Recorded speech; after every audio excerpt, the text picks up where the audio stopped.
tapusin na natin yung problema natin dito. Bale, sa wiring lang, sa wiring.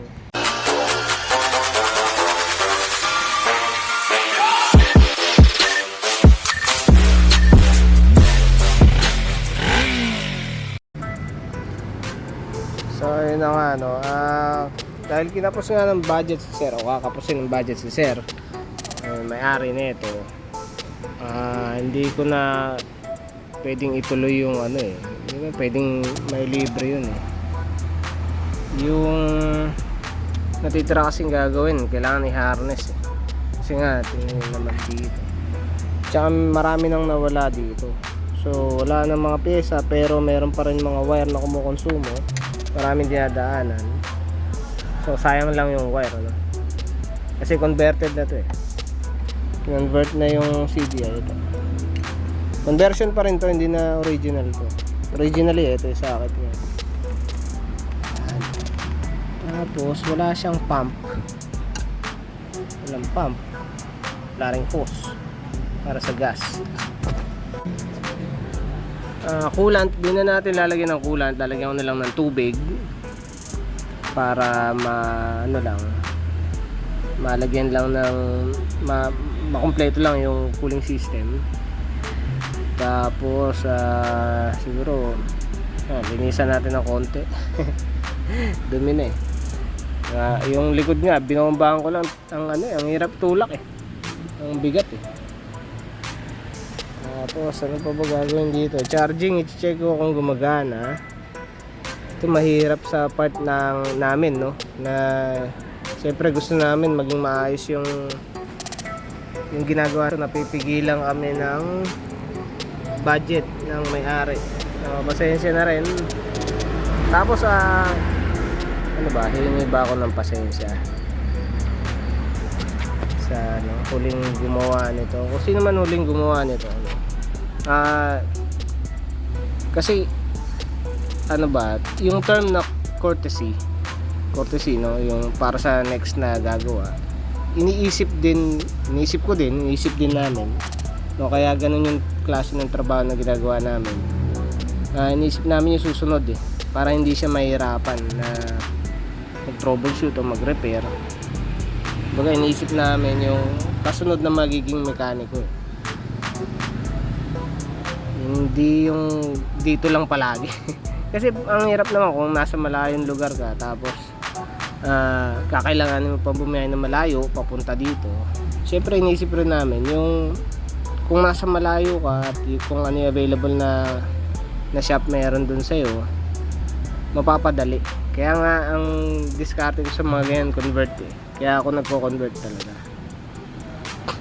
Kasi kung sakaling matatambak kasi yung motor, di ba? Di ba, nasiraan ka na ng CDI. Tulad niyan, di ba? Nanakawan, in this case, nanakawan siya ng CDI. Di ba? Okay din yun, okay yung ginawa nila. Ang problema kasi, doon sa CDI ay sa pulsar na ginawa nila, hindi siya matigas, hindi matigas yung pagkakakapit. Bukod doon, hindi talaga eh, hindi maganda yung performance na ibibigay noon dito eh, sa R1. Bukod pati doon, ito yung pinakamadali. Ibalik mo yung stock na single pulsar lang, tapos convert ka ng CDI. Kailangan alam mo yung gagawin mo dun sa plate. Yun lang, kailangan alam mo talaga yung gagawin mo sa plate. Huwag mong gawin kung hindi mo alam. Yun lang yun eh. Kung hindi mo alam, huwag mo gawin. Hindi man nakakayang yun. I-admit. No? Kaya medyo, kasi may nag-comment eh na pinagtatanggol niya yung kasi mahusay naman daw, hindi naman sisirain yung pangalan. Lahat naman ng shop ganun eh. Hindi nila sisirain yung pangalan nila. Kaya lang, ang sa akin lang, sana i-consider din nila yung susunod. In this case, ultimo yung oil filter. Sobrang tigas talaga. Sininsil ko siya. Actually, hindi ko na pinakita. Binutas ko yung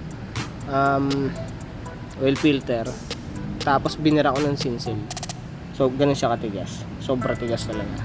Ultimo yung mga tornilyo dito sa ibabaw, matigas. Yung spark plug, ginamitan ko ng power handle. Sobrang tigas talaga. Ayun no. Sige, dami ko na kinuwento. Tirahin ko lang to, papalitan ng starter relay, ayusin yung wire dito, ilatag tong pwesto tong CDI na bago, check ng charging, madilim yata. Yan. Tapos tingnan ko kung ano magagawa dito, kung may ayos ba to. Wala mapipigilan talaga ako na ito. Actually, pigil na nga yung trabaho ko dito. Hanap talaga.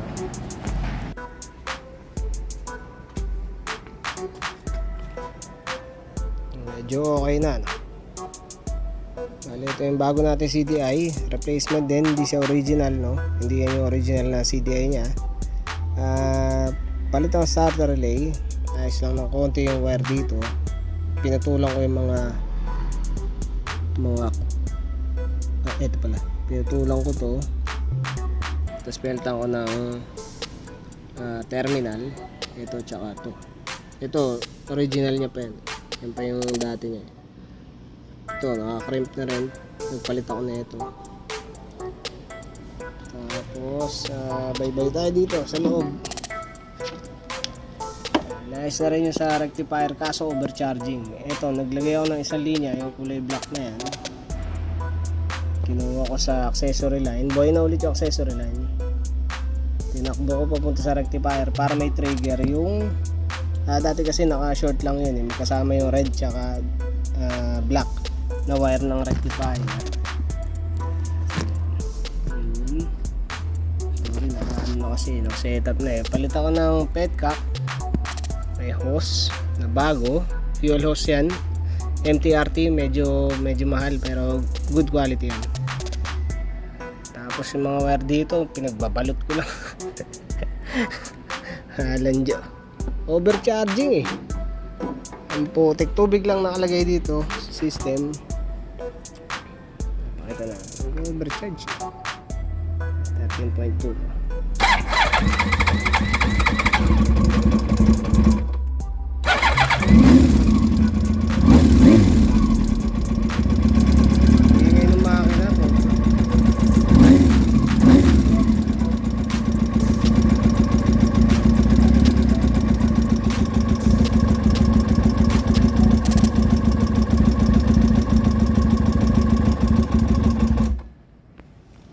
Subukan natin yung isa kong rectifier kasi mas goodies yun.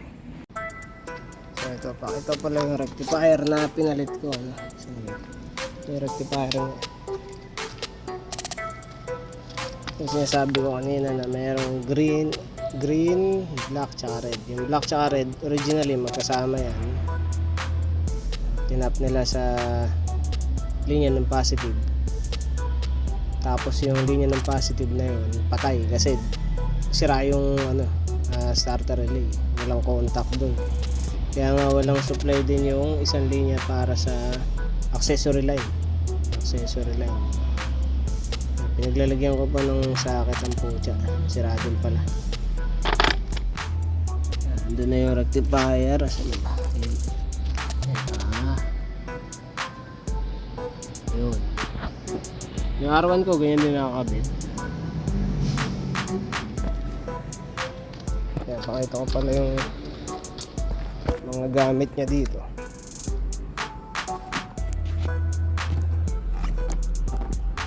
Dito yung lahat ng tinanggal, yung gasket, valve cover gasket, yung dalawang pangdiinan na CDI. Yung mga coil na pandiinan din. Yung wala nang silbi na exhaust motor, mga spark plug, jets, andito mga tornilyo na pinapalitan, starter relay, socket ng lumang original na CDI.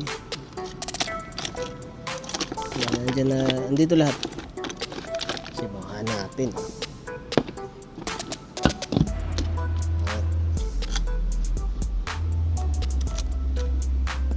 Ang charging yun.